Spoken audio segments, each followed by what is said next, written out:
E aí, tudo bem? Maranata!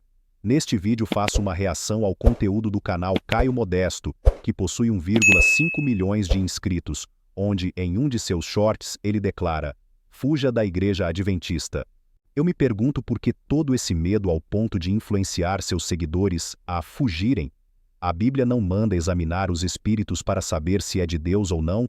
Enfim, vamos ver o vídeo.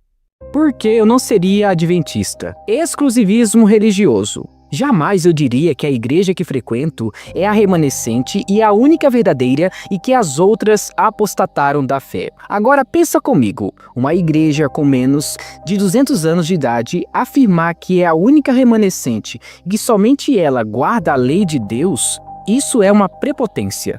Esse exclusivismo é sim uma das características de uma seita. Afinal, será que todas as outras igrejas, como batistas, presbiterianas, assembleianas e metodistas, estão erradas e somente eles estão certos? Vamos lá, a realidade não é nada como você afirma.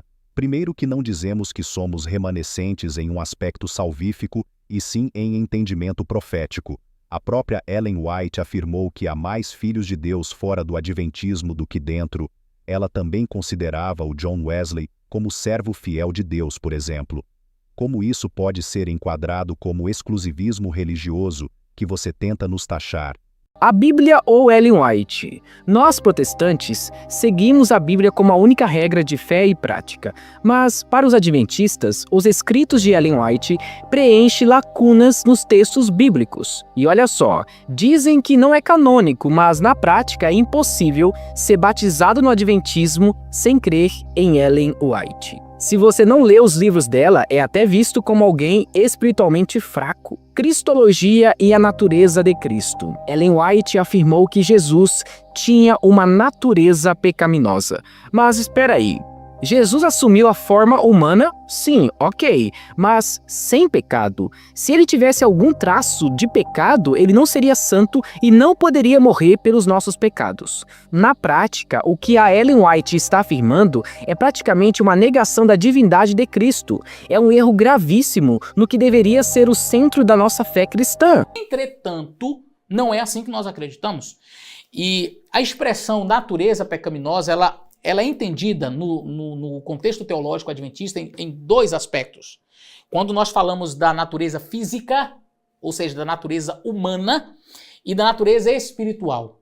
Que não é pregada por nós adventistas, de que a natureza espiritual de Cristo era pecaminosa. Isso, de fato, não era verdade, não é verdade, não acreditamos assim.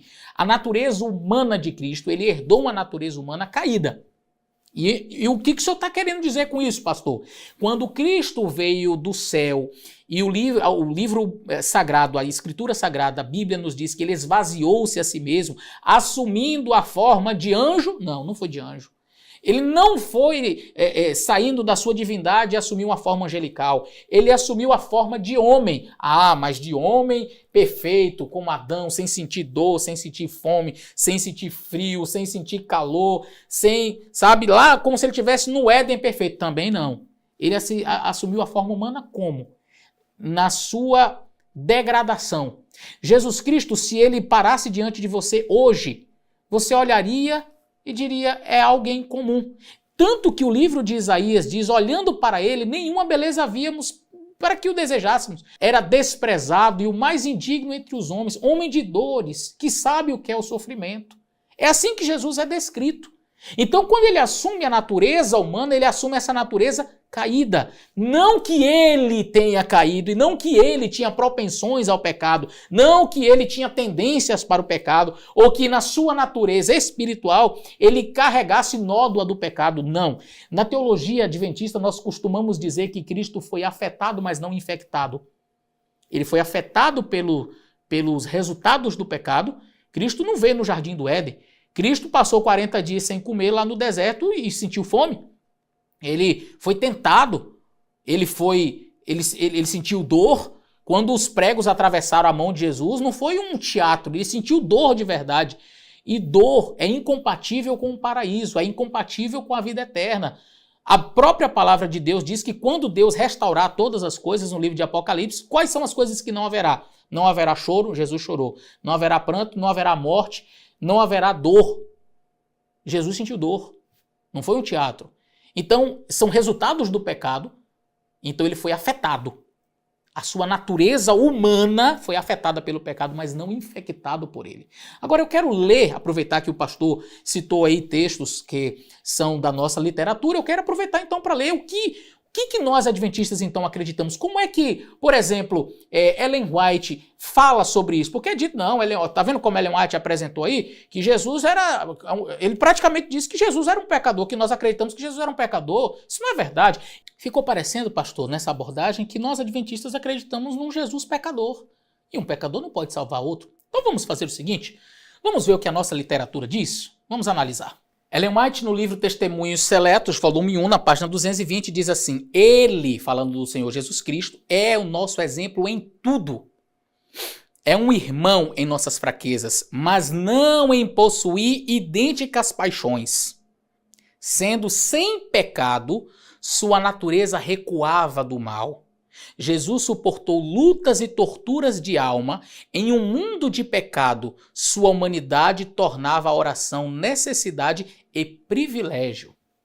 Vocês conseguem perceber que ela escreve exatamente aquilo que eu acabei de falar? No sentido de Cristo ser afetado, sentir fome, sentir sede, mas nele não havia nenhuma mancha do pecado. Juízo investigativo. Os adventistas acreditam que em 1844, Jesus começou um julgamento no santuário celestial para analisar quem será salvo. Só depois desse processo ele voltará à Terra. A verdade, sabe o que é? É que isso foi inventado para tentar consertar um erro profético. Eles marcaram a data errada para a volta de Jesus e quando ele não veio, criaram essa doutrina para justificar o fracasso. Ou seja, transformaram uma falsa profecia em uma doutrina. Salvação mais sábado. No Adventismo, dizem que a salvação é pela graça mediante a fé em Cristo, mas tem um porém. Quem não guarda o sábado não é salvo. Então, não é mais graça. Qualquer coisa além de Cristo já compromete o Evangelho. A Bíblia é clara que Cristo veio para nos livrar do jugo da lei, mas ela também é clara em dizer que ele não veio abolir a lei como é dito em Mateus. Não cuideis que vim destruir a lei ou os profetas, não vim abolir, mas cumprir. Porque em verdade vos digo, que até que o céu e a terra passem, nem um jota ou um tio jamais passará da lei, sem que tudo seja cumprido. Qualquer, pois, que violar um destes mandamentos, por menor que seja, e assim ensinar aos homens, será chamado o menor no reino dos céus.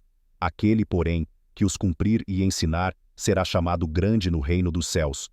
E tem mais ainda. Eles afirmam que igrejas batistas, presbiterianas e metodistas estão em desobediência a Deus por não guardarem o sábado. É isso mesmo que você ouviu. A sua igreja pertence à Babilônia e apostatou da fé. Apostataram da sã doutrina, pois é a sua mãe que os inspira.